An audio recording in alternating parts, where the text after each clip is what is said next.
반갑습니다. 이번 시간에는 저희가 이제 심리치료 과목을 같이 한번 시작해 보도록 하겠습니다.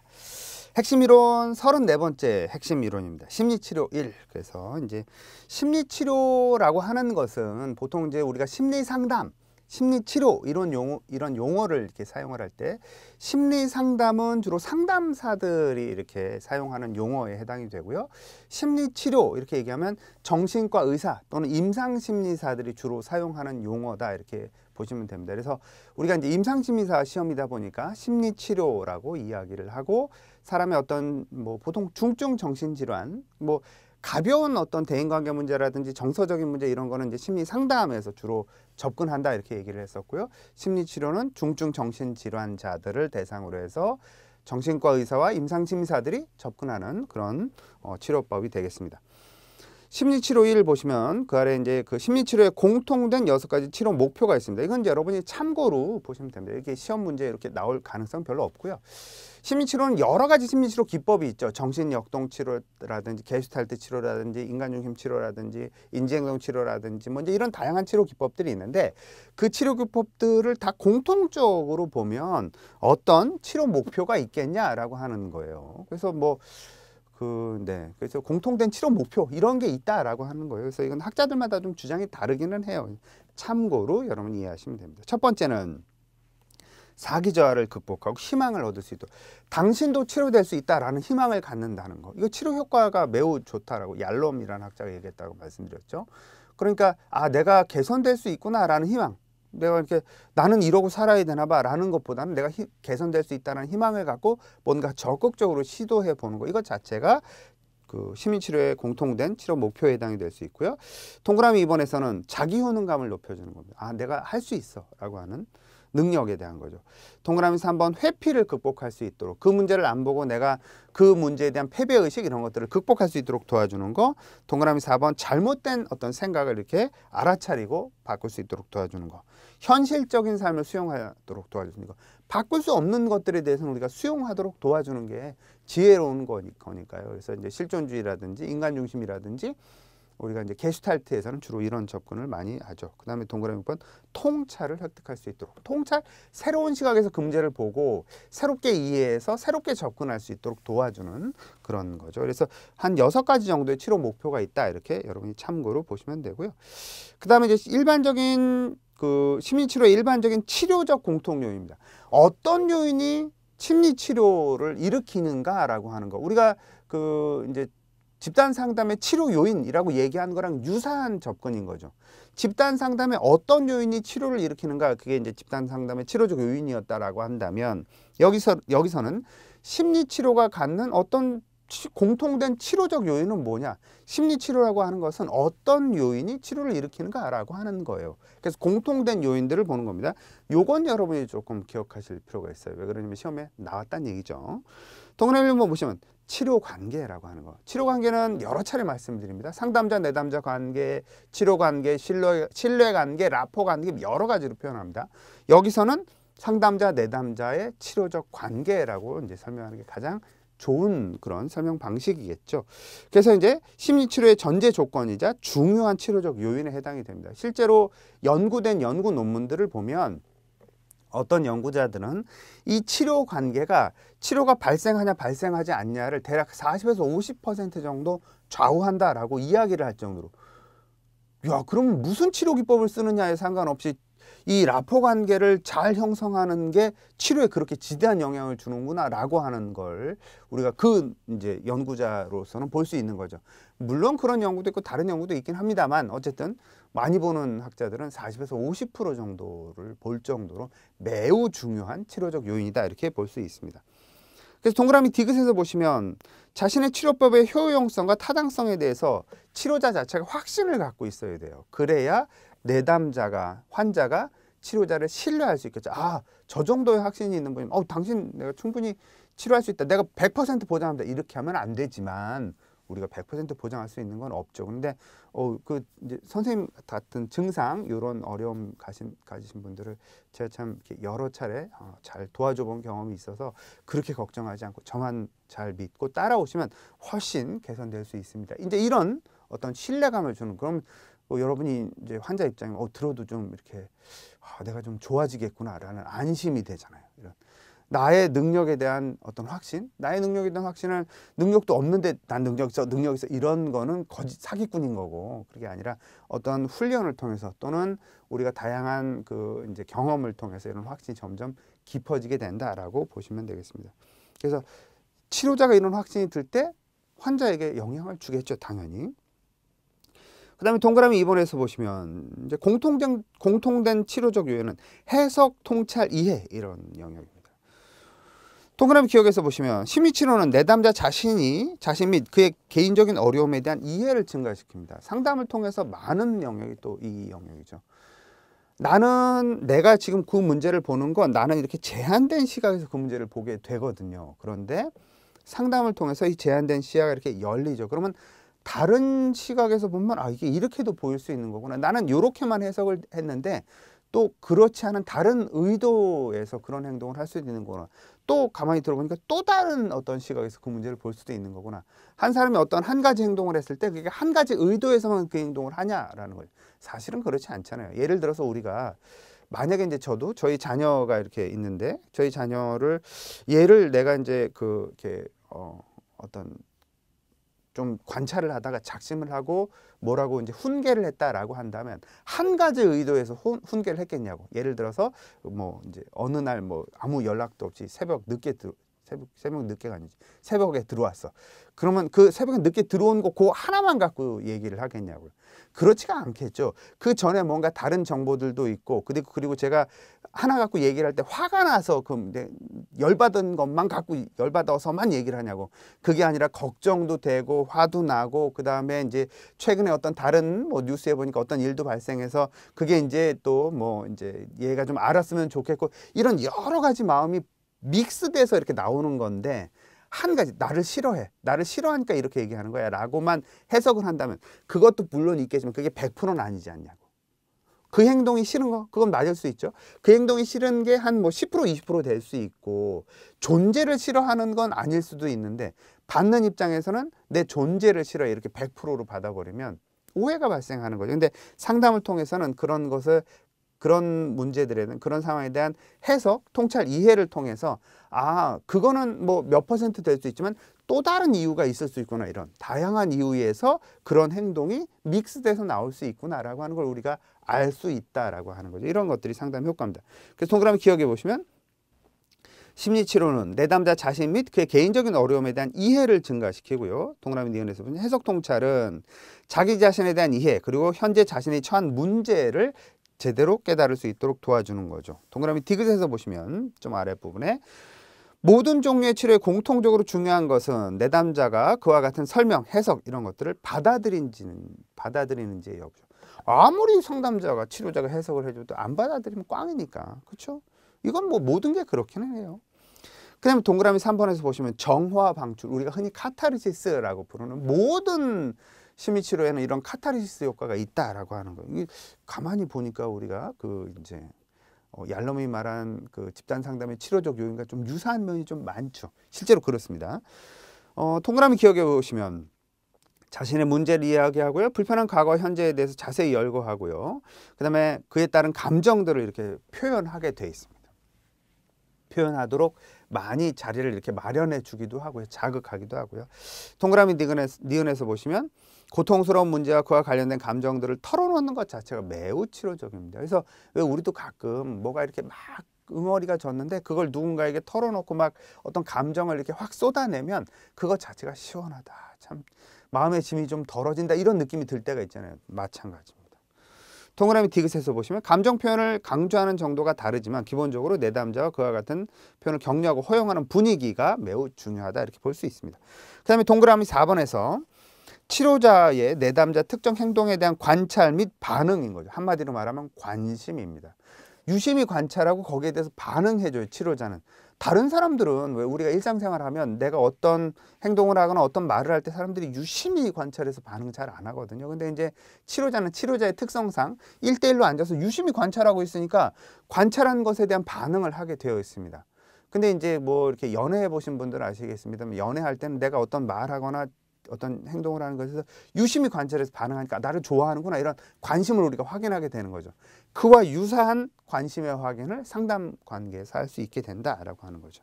그래서 이 상담 관계에서는 치료자가 내담자에 대해서 깊은 관심 그리고 깊은 존중 이런 것만으로도 충분히 훌륭한 치료적 효과가 나올 수 있다 이렇게 보시면 되겠습니다. 내용을 읽어보시면 되겠고요. 그 외에도 어떤 치료적 요인이 있다면 또 어떤 요인이 있겠냐라고 하는 게 그 다음에 나오는 거예요. 첫 번째는 강화 요인입니다. 강화라고 하는 것은 이 내담자가 뭔가를 잘했을 때 상담자가 뭔가 이렇게 이 사람을 조정하려는 의도가 있는 건 아니지만 긍정적인 지지의 반응이 나올 수밖에 없죠. 나올 수밖에 없다 그러면 좀 말이 이상한가? 나오게 되죠, 당연히. 뭔가 이 내담자가 예를 들어서 중증 우울증 환자인데 이 내담자가 지난주에 친구를 만났어. 어떻게 그렇게 그런 생각을 다 하실 수 있었어요. 친구를 만나니까 기분이 좀 어떠시든가 이렇게 상담자가 반응하는 게 이 사람에게 지지와 격려의 효과를 줄 수밖에 없습니다. 당연히 그렇겠죠. 그런 게 바로 강화로서 작동이 된다 이렇게 보시면 되겠습니다. 동그라미 기억해 보시면 자극과 자극 또는 반응과 자극을 연결하는 일련의 조작적 과정을 통해서 바람직한 반응의 확률을 높이는 거죠. 만약에 제가 그런 반응을 보였으면 그 다음에 이 내담자는 뭐 이렇게 우리가 무의식이라는 표현을 함부로 쓰지는 않습니다만 일주일 동안 지내면서 상담자에게 받았던 어떤 격려, 지지 이런 게 내가 좋으니까 다음번에 그런 유사한 행동을 칭찬받을 만한 행동을 한 번 더 하고 올 수도 있다는 거죠. 이런 것들이 강화의 효과라고 하는 거죠. 동그라미 니은에서 보시면 행동주의 치료에서는 육해 자극을 부여하는 그러니까 뭔가 긍정을 더해주는 이런 게 정적 강화 이렇게 얘기했습니다. 그 다음에 이 사람이 불쾌해하는 걸 제거해주는 이런 건 부적 강화 빼기해서 강화해준다 이렇게 하는데 부적 강화 이렇게 얘기했죠. 불쾌 자극을 제거해주는 어떤 불쾌 자극을 제거해서 어떤 표적 행동 우리가 의도하는 표적 행동의 빈도수를 증가하게 된다. 강화받은 행동은 행동 빈도수가 증가한다라고 말씀드렸습니다. 동그라미 디귿에서 보시면 아래쪽에 치료 장면에서 치료자가 자신의 행동이나 말투로 내담자에게 자신의 생각이나 가치관을 전달함으로써 내담자에게 영향을 미치게 되죠. 이건 뭐 조정하려는 의도가 있는 게 아니라 어떤 긍정적인 행동을 했을 때 치료자가 봤을 때 치료에 긍정적인 행동을 했을 때 참 이렇게 상당히 긍정적으로 잘하고 오셨네요. 이런 반응을 하게 되니까요. 그런 것들이 영향을 미치게 된다. 이렇게 보시면 되고요. 동그라미 2번에서는 이제 둔감화 효과입니다. 둔해진다는 거예요. 다른 말로 표현하자면 뭐 이렇게 여러분이 이렇게 쓰시면 안 되지만 이제 의미적으로는 이렇다는 거죠. 어떤 딱지가 않는 거다 이렇게 보시면 됩니다. 그러니까 어떤 상처에 딱지가 앉으면 아프지는 않잖아요. 이렇게 손에 상처가 났는데 상처가 있는 상태에서는 이렇게 건드리거나 뭐가 스쳐도 아픈데 이게 딱지가 앉으면 아프지는 않죠. 뭐 밴드를 붙여도 뭐 이렇게 스쳐도 아프지는 않겠습니다만 마치 그런 효과다 이렇게 보시면 됩니다. 그래서 동그라미 기억에서 보시면 자신의 문제를 치료자에게 반복적으로 표현함으로써 점차적으로 자신의 문제를 덜 위협적인 것으로 간주하게 된다라는 거예요. 많이 얘기하면 얘기할수록 그 문제에 대한 어떤 고통, 아픔은 경감되게 되어 있습니다. 그래서 사실은 여러분이 뭐 이렇게 꼭 상담을 받아라 이런 측면이 아니라 내가 해결하기 어려운 또는 내 마음에 심각한 짐이 되는 문제는 여러 사람에게 나를 이해해주고 나를 공격하지 않을 만한 여러 사람에게 얘기를 하는 게 그래서 여러 사람에게 얘기를 하고 이해받고 위로받으면 내 마음의 짐이 훨씬 덜어진다. 이게 바로 둔감한 효과입니다. 동그라미 니은에서 보시면 자신의 문제에서 비롯된 복잡한 감정들을 파악하고 점차적으로 불안을 해소하게 된다라는 거예요. 얘기하면서 동그라미 디귿에서는 부정적인 감정의 해소에 유효하고요. 이건 우리가 카타르시스 효과에서 얘기를 했고요. 불안장애나 공포증의 심리적 장애에 효과적으로 적용될 수 있습니다. 동그라미 리을에서 보시면 체계적 둔감법 같은 이런 뒤에서 구체적으로 우리가 다루니까 그때 좀 더 이야기를 하도록 하고 체계적 둔감법과 같은 그런 치료 기법들은 특정한 상황이나 상상에 의해서 조건 형성된 불안이나 공포를 극복하도록 도와주는 그런 측면이 있다. 동그라미 3번에서 보시면 이제 노출 및 직면이 어떤 치료적 효과가 있다 이렇게 보시면 됩니다. 그래서 동그라미 기억해 보시면 어떤 감정을 노출하는 거, 그 다음에 내담자가 자신의 감정을 경험하고 표현하는 데 있어서 가로막는 것이 무엇인지를 탐색할 수 있도록 도움을 주는 거, 이런 것들, 그 직면의 효과죠. 이런 것들이 이제 치료적 효과가 있다라고 하는 거. 동그라미 니은에서 보시면 노출과 직면은 내담자의 거부감이나 불안을 감소시키고요, 자신감을 회복하도록 돕는 그런 효과가 있다 이렇게 볼 수 있습니다. 동그라미 4번에서는 내담자의 기대 및 플라시보 효과. 플라시보 효과는 뭐 그 흔히 말하는 대로 기대 효과 이렇게 얘기하죠. 어떤 기대를 갖고 바라보면 그 기대대로 된다라고 하는 게 플라시보 효과니까요. 그다음에 이제 그 아래 동그라미 기억해 보시면 기대는 그 자체로 어떤 치료적인 효과가 있습니다. 그렇죠? 어떤 희망 이것과 함께 내가 좋아질 수 있구나라는 희망을 갖는다는 것 자체가 치료적 효과가 있다라고 우리가 이제 그 집단 상담의 치료적 요인에서도 얘기를 했었죠. 동그라미 니은에서 보시면 기대는 주로 치료자의 숙련도, 전문성, 명성에서 비롯되는 경향이 높습니다. 그래서 이 치료자가 얼마나 명성 있냐, 숙련도가 높냐 이런 것들을 알면 나도 치료되겠구나라고 하는 기대를 갖는 경향이 좀 높죠. 우리가 이제 의사를 만날 때도 그 졸업한 지 얼마 안 된 초짜 의사예요. 이러면 이게 참 마음이 심란한데 이분이 참 이렇게 이쪽 분야에 경력이 어느 정도 되고 뭐 이제 그 수술 뭐 건수가 뭐 이제 그 국내 1위 뭐 이렇게 되면은 안심하잖아요. 경력이 많으니까. 이런 것과 유사하다 이렇게 보시면 됩니다. 동그라미 D가 치료자를 전적으로 신뢰하거나 치료자에게 의존하는 양상을 보일 수가 있는데 어느 정도 그래야 치료 효과가 있습니다. 그래서 사실 상담을 진행하다 보면 내담자가 치료자에게 상담자에게 어느 정도 이렇게 좀 의존하는 경향이 있거든요. 근데 어느 정도의 의존은 우리가 충분히 용인할 수 있고 그 자연스러운 경우다 이렇게 볼 수 있습니다. 동그라미 1에서 보시면 플라시보 효과가 있는데요. 내려가서 내담자의 치료에 대한 기대와 희망은 때때로 과학적인 설명을 뛰어넘어서 기적과도 같은 치료 효과를 나타내기도 하더라. 그러니까 보통 마음을 어떻게 먹느냐가 사실은 결과에 많은 영향을 주더라라고 하는 거 우리가 이제 많이 얘기를 하니까요. 심리치료에서도 우리가 이제 그 동일하게 그렇게 얘기를 할 수 있다 이렇게 보시면 됩니다. 기출보건 문제 34번 문제 보시면 심리치료의 이론과 기법은 매우 다양하죠. 그러나 이와 같은 이론과 기법에도 치료 효과를 가지는 공통 요인이 존재하는데 심리치료의 공통 요인 3가지만 설명해 보라 라고 하는 문제가 나왔었어요. 이런 식으로. 그래서 첫 번째 치료적 관계. 환자와 치료자의 치료적 관계라고 하는 것이 치료 효과가 있다라고 하는 라포 관계, 신뢰 관계 이렇게도 부를 수 있는 거죠. 얼마나 이 환자가 치료자에 대한 신뢰 그리고 치료자에 대한 어떤 그 믿음 이런 것들을 주는가라고 하는 것이 심리치료의 공통적 치료의 요인이 된다라고 하는 거. 두 번째 앞에서도 설명드렸던 것처럼 해석 통찰 이해라고 하는 거. 내 문제에 대해서 다른 시각에서 이렇게 바라볼 수 있는 거 그리고 내 어떤 상황에 대해서 다른 시각에서 바라볼 수 있도록 어떤 도움을 받는 거 이런 게 치료에 효과가 있다 이렇게 얘기를 했고요. 동그라미 3번 정화와 방출 효과. 그래서 내 안에 응어리졌던 어떤 감정들을 이렇게 적절하게 표현해내는 거, 분출해내는 거 이런 것이 치료 효과가 있다 이렇게 얘기를 했었습니다. 그래서 이 3가지를 기술하시면 적절한 설명이 된다라고 하는 거. 핵심 이론 35번 보시면 이제 심리치료 2입니다. 심리치료를 진행할 때 일반적인 수행 단계가 있어요. 이건 이제 심리치료가 각 이론들마다 치료 단계가 달라요. 각 이론들마다 다릅니다. 그런데 이제 이거는 전반적으로 그래서 공통되게 치료를 진행하면 이런 단계로 진행되지 않겠냐라고 공통된 요인을 얘기하는 거예요. 그러니까 그냥 여러분이 참고로 이해하시는 거다 이렇게 보시면 됩니다.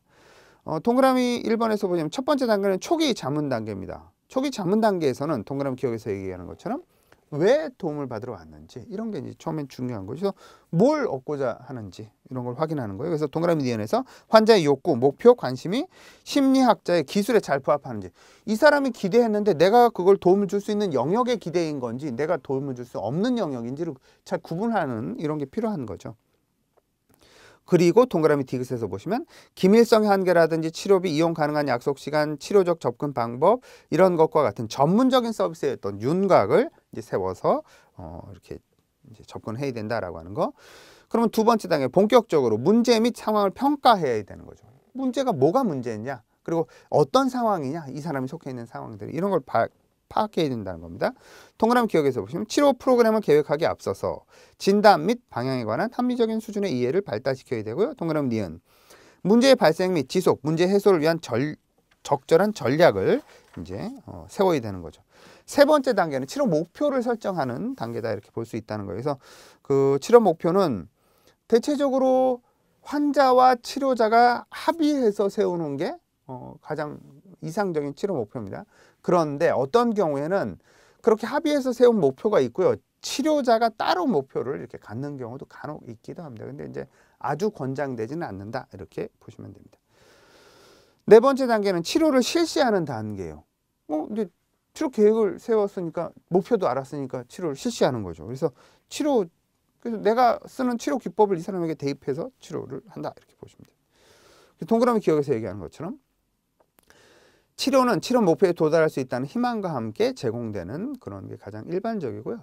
보통 일주일에 한 번씩 상담자가 주로 선호하는 치료 기법을 베이스로 해서 치료를 이렇게 진행을 하죠. 치료를 실시했으면 평가해야죠. 효과가 있나 이걸 봐야 되는 거죠. 다섯 번째 단계 치료 평가입니다. 동그라미 기억해 보시면 치료 계획이 효과를 보이고 있는지 혹은 환자에게 보다 유용하도록 변경할 필요가 있는지를 결정하기 위해서 치료 과정 동안에 치료에 대한 적절한 평가가 필요한 겁니다. 적절한 평가를 했는데 동그라미 D에서 보면 치료는 평가에 기초해서 변경될 수 있는 것은 물론 종결될 수도 있죠. 왜 그러냐면 평가를 했는데 목표가 달성이 됐어. 그러면 종결하는 거니까요. 그죠? 아니면 영 도울 수가 없어. 그래도 종결해야 되고요. 여섯 번째 단계 종결 단계입니다. 동그라미 기억. 보통 치료 목표에 도달하게 될 때 종결하는 게 가장 해피엔딩. 경우에 따라서는 환자의 재정적 제한이라든지 시간적 제한, 변화에 대한 저항, 심리학자의 변경이나 이동 등 다양한 요인으로 인해서 조기 종결할 수도 있다라고 하는 거. 우리가 앞에서 그런 내용을 잠깐 이야기를 했었죠. 다양한 이유에서 상담이 종결되는 경우가 있다 이렇게 얘기를 했었습니다. 그 다음에 이제 치료 종결이 우리가 해피엔딩으로 된다는 전제하에 그 다음 단계가 뭐냐면 추적회기, 추수상담이라고 보통 부르는 추적회기라고 하는 거. 일정한 시간이 지나서 잘 변화가 유지되고 있나 이걸 확인하기 위한 어떤 상담 회기를 넣는다 이렇게 보시면 됩니다.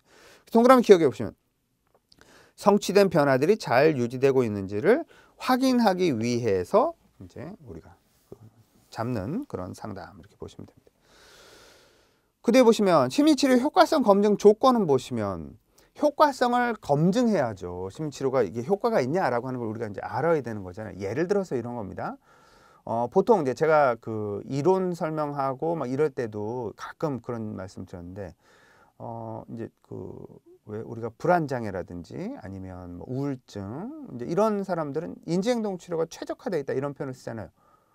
인지행동 치료가 최적화되어 있는지 아니지 다른 치료 기법이 더 좋은 치료 기법인지 어떻게 알아? 정신분석이 더 좋은 치료 기법인지 게슈탈트가 더 좋은 치료 기법인지 무슨 근거로 그런 얘기를 하냐 이렇게 얘기를 할 수 있죠. 그랬을 때 그러면 그 인지행동 치료 기법이 효과가 있다라고 하는 효과성을 검증하려고 하면 어떤 기준을 세워서 효과성을 검증해야 되잖아요. 그래서 효과성을 검증하기 위한 기준이 뭐냐라고 하는 걸 얘기하는 거예요. 그래서 치료 기법을 개발을 해서 임상심리학자는 연구도 해야 되잖아요. 실제 치료도 해야 되지만 연구자로서 어떤 환자들에 대한 치료 기법, 어떤 프로그램을 개발을 했어. 그럼 이게 효과가 있는지를 검증하기 위한 조건을 세워야 된다라고 하는 거죠.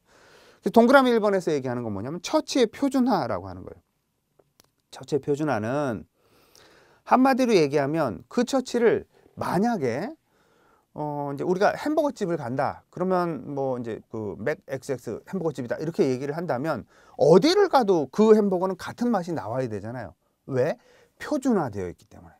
어떤 조리 방법이나 재료라든가 이게 다 표준화되어 있기 때문에 어디 가도 그 맛이 나와야 돼.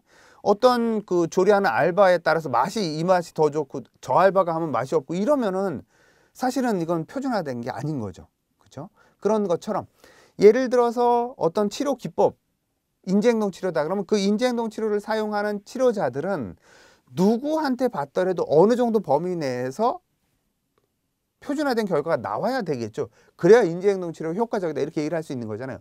어떤 인지행동 치료자는 효과가 아주 좋은데 어떤 인지행동 치료자는 꽝이야. 뭐 이러면은 인지행동 치료가 좋은 게 아니라 그 치료자가 좋은 거지. 그러니까 우리가 효과성을 검증할 수 없잖아요. 그러니까 처치 자체가 표준화되어 있어야 된다라고 하는 거예요. 그래서 햄버거 만들 때 매뉴얼이 딱 정해져 있는 것처럼 치료 자체도 그렇게 매뉴얼이 정해져 있어야 된다라고 이야기를 하는 겁니다. 어느 정도.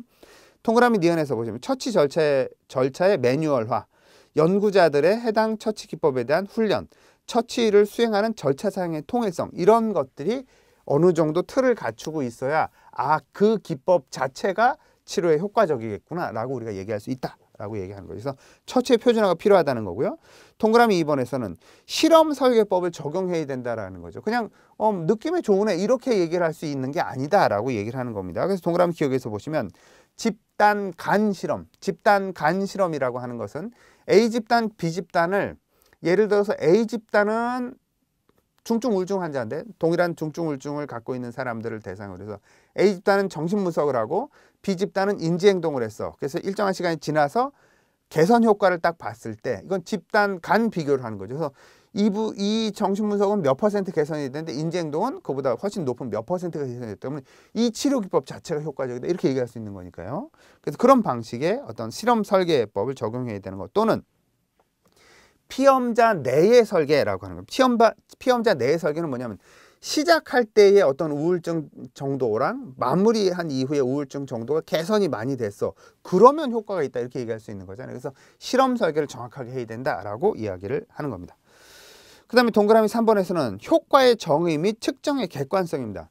효과라고 하는 것을 그러면 이제 우리가 중증 우울증 환자라고 하는 거 중증 우울증이 개선됐다라고 하는 건 우리가 뭐로 얘기하냐는 거지. 중증 우울증이 개선된 느낌이 들어요. 그렇게 정의할 거냐? 근데 그러면 우리가 객관화시키기가 좀 어렵죠. 중증 우울증이 개선돼서 어떤 행동이 얼마나 자주 나타나냐? 그럼 그 행동이 객관화된 행동이냐? 그리고 그걸 정말 중증 우울증이 개선된 행동으로 볼 수 있냐? 뭐 친구한테 전화하는 횟수라든지 아니면 뭐 문 밖을 나오는 시간, 총 시간이라든지 뭐 이런 걸로 우리가 측정한다라고 한다면 그게 정말 중증 우울증이 개선돼서 나오는 행동으로 볼 수 있냐? 그리고 우리가 객관적인 측정이 가능하냐 이런 게 이제 우리가 효과성을 이야기할 때 중요한 기준이 되겠죠. 그걸 얘기하는 겁니다. 그래서 효과를 어떻게 정의할 거냐, 측정을 어떻게 객관적으로 할 거냐 이걸 얘기하는 겁니다. 동그라미 기억해 보시면 효과를 무엇으로 정의하는지 그리고 정의된 효과를 제대로 측정하는지 이게 우리가 효과성을 검증할 때 매우 중요하다라고 하는 거죠. 동그라미 니은에서 보시면 효과에 대한 측정이 연구 목적에 얼마나 잘 부합하는지가 매우 중요합니다. 그래서 우리가 효과성을 검증하기 위해서는 처치의 표준화도 필요하고요. 실험 설계를 구체적으로 어떻게 잘 설계하는 것도 필요하고요. 효과를 뭐로 정의할 거냐, 그리고 그걸 어떻게 측정할 거냐, 객관적인 측정이 가능하냐라고 하는 거 이런 것들이 이제 효과 검증의 조건으로서 중요하다라고 여러분이 이해를 하시면 되겠습니다. 여기까지 수고하셨습니다.